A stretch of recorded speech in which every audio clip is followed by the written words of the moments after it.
años compartiendo nuestra fe cristiana por propósito creciendo.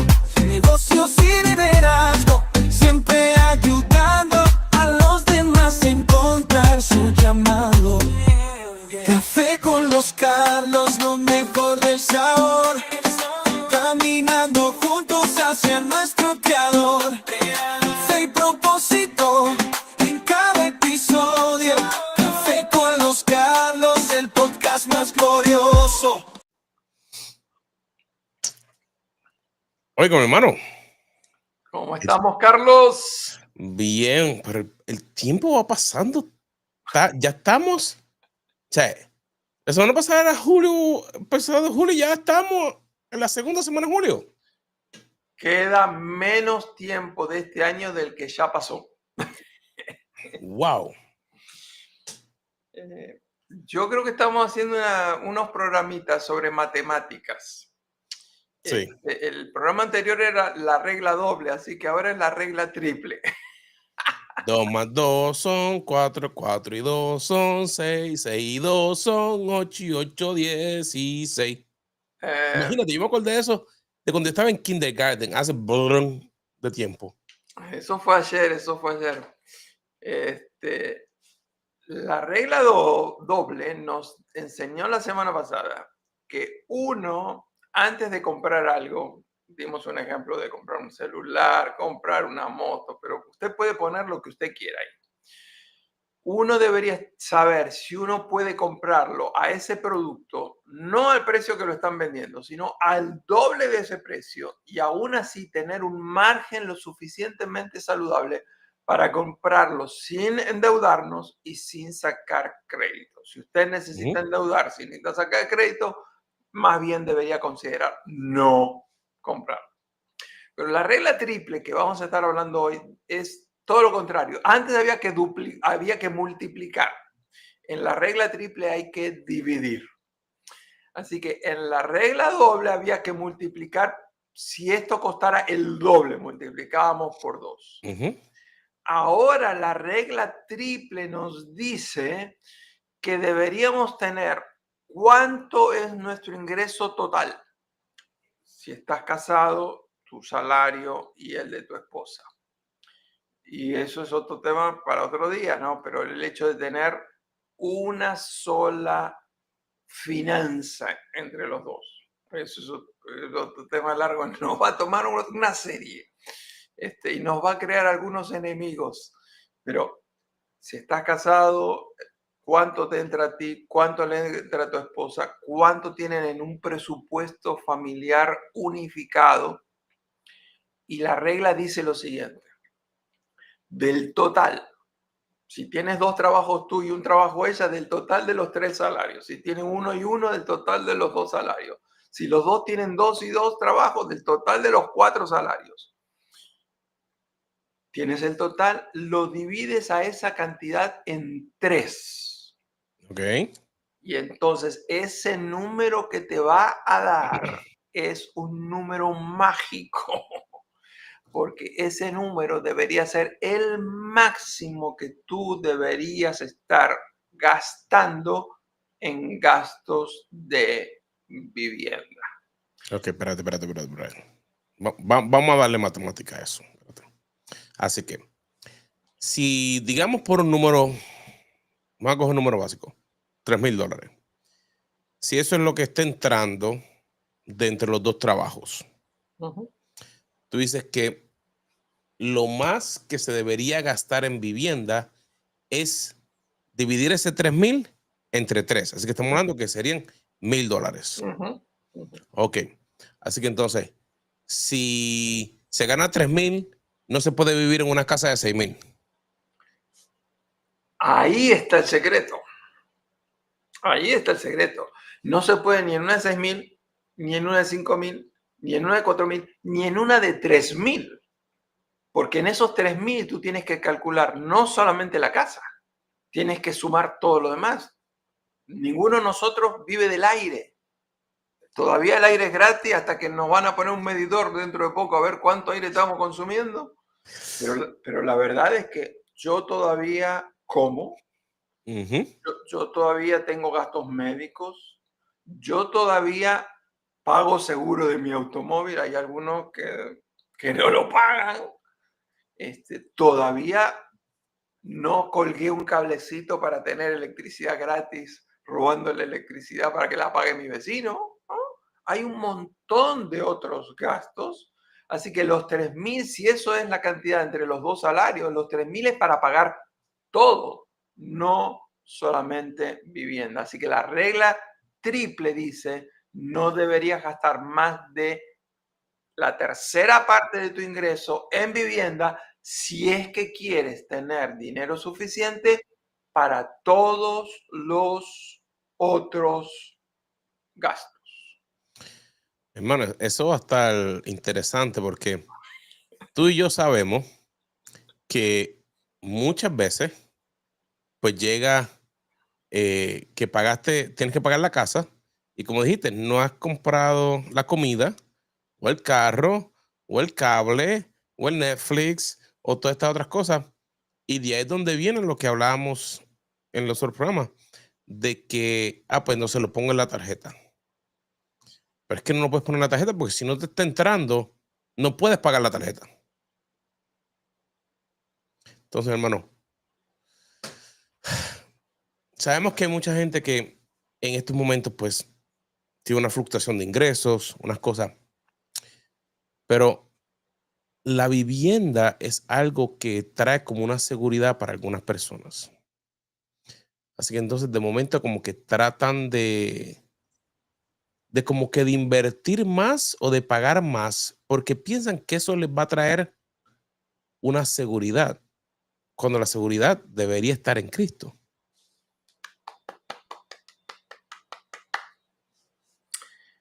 Carlos, tú sabes que nada de lo que yo estoy diciendo y estamos tú y yo enseñando, esto no es producto de ChatGPT, inteligencia artificial, no. Estos son principios bíblicos. Y antes de seguir respondiéndote, yo quiero honrar a una persona que fue una persona que Dios usó grandemente, no solamente para enseñar finanzas en Estados Unidos, sino en el mundo entero. Sus libros han sido traducidos. Estoy hablando del autor Larry Burkett. Yo tuve el privilegio de sentarme con él, escucharlo, aprender de él. Y él decía que una de las áreas, si no el área donde cometemos mayor error, es en que gastamos demasiado en vivienda. Entonces, ponernos en una vivienda demasiada cara nos pone la soga en el cuello de acá, mira, de acá y de acá.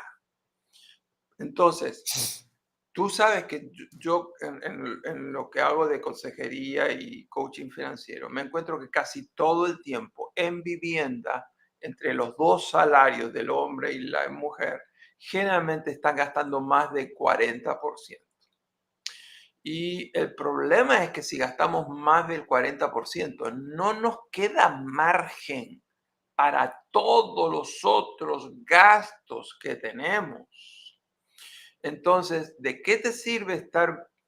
Tú sabes, casi todos tenemos una habitación de más, por lo menos en Estados Unidos. En otros países son más racionales. Si somos 3 personas, necesitamos tantas habitaciones y punto. No, acá queremos tener una habitación extra para ver, qué sé yo, televisión, o una habitación extra para el gimnasio, o una habitación extra para cuando no puedo verle la cara a mi esposa, me voy al otro cuarto. No sé, pero esa habitación extra equivale a dinero extra que estamos pagando. Es un Monto extra. préstamo hipotecario más caro del que deberías tener si tuviéramos una habitación menos. El problema no es solamente el tamaño. Y aquí acá, mira, ya siento que me están crucificando. El otro problema es la ubicación de donde tú alquilas o compras. Todo el mundo sabe que hay barrios de este nivel, barrio de este nivel y barrio de este nivel. Todos queremos vivir en este nivel, pero tenemos ingresos de este nivel. ¿Qué hay que hacer? Irte a un barrio de que sea el mismo nivel de tus ingresos. Porque quizás no sea el barrio tan bonito, pero entonces no vas a tener la horca. Entonces, esto es tema para largo, pero de nuevo, 30%. Es más, vamos a ser generosos. Vamos a hablar del 100%, lo dividimos en 3, vamos a hablar del 33% Está añadiendo un poquito ahí. en vivienda. Y yo quiero decir que, de nuevo, somos flexibles. ¿Qué pasa? Hay gente que tiene otros gastos muy grandes en otras áreas. Hay gente que tiene muchos menos gastos en otras áreas. Así que voy a dar un ejemplo. Supongamos que tú, en vez de gastar el 33%, quieres gastar el 40% en vivienda. ¿Se puede? Yo te digo, claro que se puede. ¿Cuál es el secreto? El secreto es entonces reducir todos los otros gastos. Pues, por ejemplo, tú sabes que hemos hablado otras veces, es más, en el programa anterior, si alguno está por comprar auto, por favor, escuche el programa anterior, que hemos hablado bastante de eso. Pero, de nuevo, si tú no estás pagando una mensualidad en auto, entonces esa mensualidad, $500 al mes, 400, 300, lo que sea, puedes sumarla ¿a qué? A vivienda. ¿Por qué? Porque no tienes. Pero si tú quieres vivir a un nivel en un barrio y una casa grande del 40% y tienes que pagar tu auto y tienes que pagar el de tu esposa y tienes que pagar el de tu hijo y el seguro de los jóvenes que es carísimo, no hay manera, no hay manera. Hermano, entonces pensando en eso,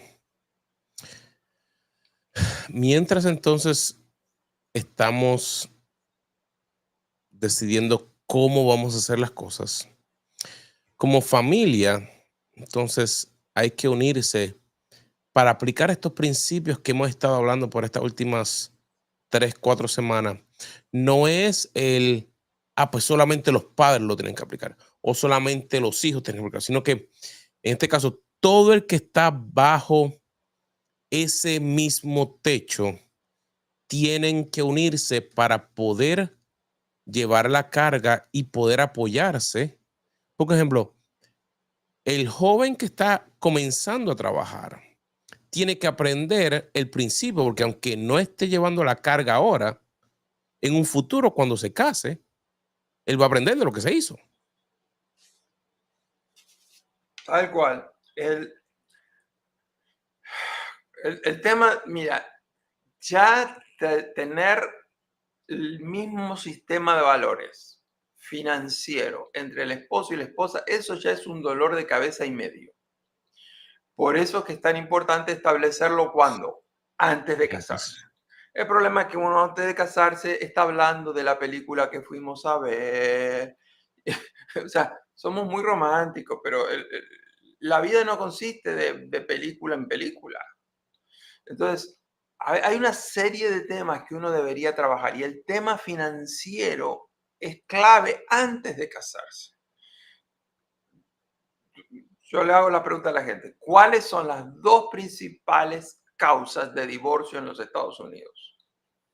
Y la gran mayoría me dice incompatibilidad sexual. Le digo, equivocado.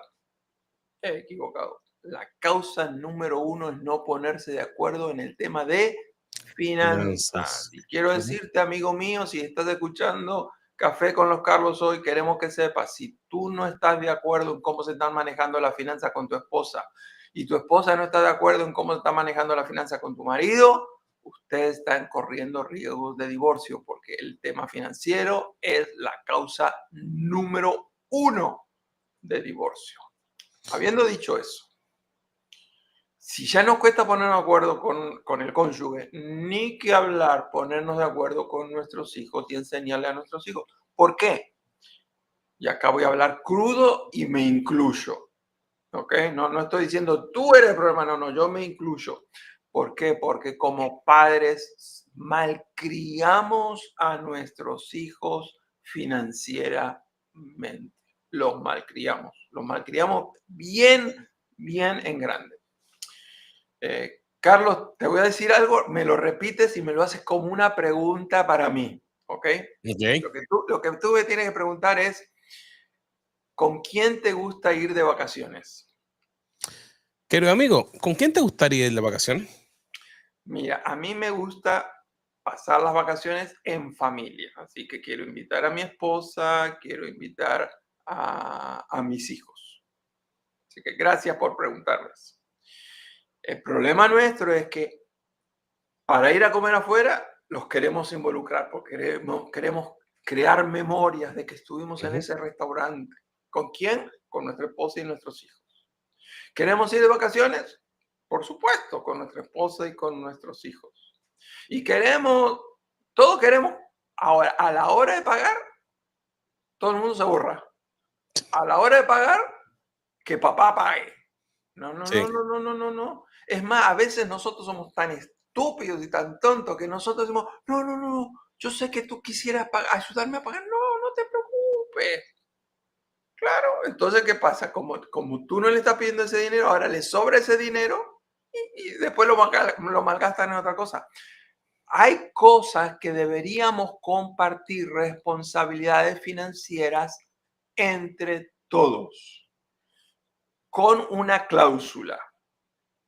Si Dios te ha bendecido tanto que tú no necesitas absolutamente nada de ellos, y tú quieres que ellos usen ese dinero para pagar sus estudios o para algún gasto real, no hay problema. Dios ya te ha bendecido a ti. Pero lo que no tiene sentido es cuando en este momento no hay abundancia, hay escasez, la contribución de un hijo o de un hijo y una hija ayudaría mucho, pero nosotros somos tan tercos y orgullosos. No, no, no, eso lo trabajó él, es para que lo gaste él en sus... No, no, no. Grave, grave error. Pero el problema no es solamente el grave error de los cuales ahora los padres están pagando las consecuencias porque están sufriendo, porque necesitan el dinero y no lo pueden usar. El peor error ni siquiera es eso. El peor error es que cuando ellos estén solos, sin mamá y sin papá, los Ujú. mismos disparates económicos, financieros de los que están metidos ahora, esas primeras experiencias, quedan marcadas a fuego. Si ese hijo tuyo, si esa hija tuya está manejando un auto que no debería estar manejando, le va a gustar. Es muy difícil bajarse de un Corvette o de un auto deportivo, de un Mustang, y de golpe tener que subirme a un Corolla Toyota aburrido. Claro que es Ujú. difícil. Es mejor empezar con el Corolla y que de acá a 20 años, cuando le vaya súper bien en su profesión, puedan manejar el auto deportivo. Pero empezar con esos autos que tú sabes que en los primeros 2 años que manejan, tarde o temprano van a chocarlo. No, no, no. Nosotros tenemos que ayudarles a nuestros hijos a que aprendan el valor, el sacrificio que tiene ganar un centavo. Bueno, hermano, estamos hablando de realmente cómo entonces manejar todo esto. Y un punto que a veces, si tú no has hecho la matemática, pues como dijimos, hay que dividir un 33% o dividirlo entre 3 lo que se gana para la vivienda. Pero hay veces que de ese gasto de vivienda hay cosas que no están en el costo de la vivienda. Digamos, tú pagaste por el alquiler o pagaste por el mortgage, por lo que tienes que pagar, ¿verdad? Pero tienes entonces un seguro, tienes entonces unos impuestos, tienes, digamos, unas cosas que tienes que pagar porque se dañó algo en la casa. Tienes unos gastos de que, digamos, se te dañó el grifo o la bañera o un enser eléctrico. Y si estás ahí, como dijiste, ahorcado cuando ocurre, porque da la mala pata que ocurre cuando menos tú lo esperas, es Ujú, donde se daña todo. ujú, ujú, Entonces, vas a tener un sinnúmero de problemas. ujú, ujú, Entonces, querido hermano, ese 33% o ese 30% ujú, está saliendo del 60 ujú. Correcto. de la regla de 60. Así que si no has visto el programa de la regla de 60-20-20, estamos hablando de que ahora, mira esto, si tú ganabas 3,000, no es el 30% de los 3,000. Estamos hablando que de los 3,000, el 60% es más o menos como 2,000. Así que de ahí tienes que dividirlo para tener y poder doblarlo para que puedas tener el 20 de retiro, el 20 de las otras cosas. Hermano, ¿por qué esto no se enseña en otros lugares? ¿Por qué no se toma el tiempo de educar a la gente de una manera cuando a veces lo único que la gente piensa que se le debe educar en una iglesia es del diezmo? ¿Por qué no se le enseña a la gente entonces de cómo realmente manejar ese dinero que recibe para que no cometan los errores o que se dejen llevar por lo que otras personas le dicen? Carlos, tú sabes que yo he viajado muchos años por muchos países enseñando estos temas. Yo creo en el sistema financiero de Dios. Y Dios habla del diezmo, Dios habla de ofrendas, de primicias. Y cada uno lo puede manejar eso, ¿no? El problema nuestro es que no hay manera de presionar más a la gente para que le den el diezmo cuando están endeudados hasta acá. Ujú. Entonces yo creo que hay que enseñarle a la gente cómo administrar bien su dinero para que una vez que están administrando bien, ya no quieran dar el diezmo. Ahora van a poder del 20 y el 30%. ¿Por qué? Porque aprendieron a vivir sin presión en base a los principios de Dios. Ujú. Pero si solamente es diezmo, diezmo, diezmo, diezmo, diezmo, diezmo, diezmo, y no les enseñamos cómo manejar el otro 90%, no hay manera. Y lo digo con autoridad sobre el tema porque tú me conociste cuando nosotros estábamos plantando una iglesia en Pensilvania que se llamó Encuentro Latino. Y una de las primeras cosas que yo empecé a enseñar en esa iglesia era el plan de Dios para las finanzas individuales, matrimoniales y familiares. ¿Y por qué lo comparto? Porque eso es lo que me ha traído libertad financiera a mí. Y han venido crisis, pero gracias a Dios, cuando vinieron las crisis, estaba el fondo de emergencia. Y han venido oportunidades para bendecir a alguien y di una ofrenda generosa. ¿Por qué? Porque había manejado lo suficientemente el dinero para no estar en deuda. Una de las cosas más tristes en la vida es cuando hay una necesidad, hay una oportunidad financiera, una oportunidad de bendecir un viaje a un país, bendecir a alguien que está en una situación y uno quisiera tener el corazón de cubrir ese gasto y No no puede. poder hacerlo, cuánto frustra. Ujú. Así que libertad financiera es una bendición para uno, pero es una bendición porque nos permite ser generosos. Y yo quiero enfatizar esto. Mira, cuando no vivimos en libertad financiera, tenemos problemas económicos, tenemos problemas en el matrimonio, tenemos problemas en la familia, pero también tenemos problemas físicos. ¿Por qué? Porque vivimos en un estrés, porque no sabemos cómo vamos a llegar a fin de mes. Entonces se me sube la presión. ¿Por qué? Así que ya tengo un problema de estrés, ansiedad, se me sube la presión. Después no tengo para los gastos de emergencia. O sea, es una vida muy, muy difícil. Ahora, déjame que voy un poquito atrás. Tú mencionaste si en ese porcentaje del 30-33% deberían ir incluidos el seguro de la vivienda y el impuesto que uno paga. Quisiera dar algunas opciones. De nuevo, nosotros no somos profesionales que tú tienes que decir, no, porque los profesionales de Café con los Carles en finanzas, no, estamos compartiendo ideas, tú Ujú. adáptalo y pregúntale a un profesional que tú conozcas y págale bien pagado para que te asesore bien. Pero, de nuevo, hay dos maneras de hacerlo. Algunos lo que usan es, uso el 33% para el alquiler de la casa.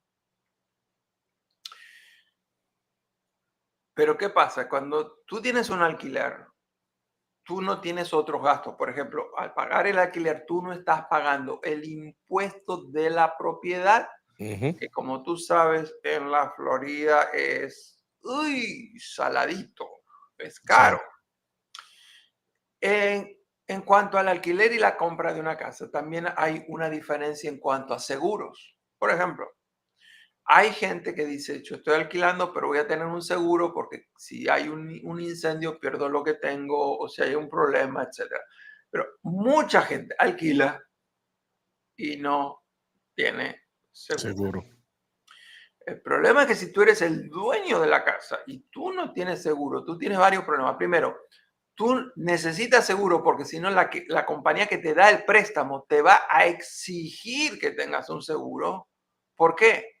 Simplemente porque ellos quieren estar seguros de que si se incendia, todavía tú puedas volver a reconstruir tu casa y porque si se incendia, ellos quieren recuperar el dinero que te prestaron. Ujú. Si no hay seguro, se incendia, tú te quedaste sin casa, pero ellos se quedaron sin el El dinero dinero. que te prestaron. Así que no. Ahora, la gente que tiene muy buena administración económica, lo que hace es que dice, ok, debido a que no estoy comprando otras cosas, a mi 33% del préstamo, del mortgage, le voy a subir a eso un poco de gastos del seguro y un poco de autos del impuesto. Y se puede, ¿por qué? Porque no están comprando autos, etcétera, etcétera, etcétera.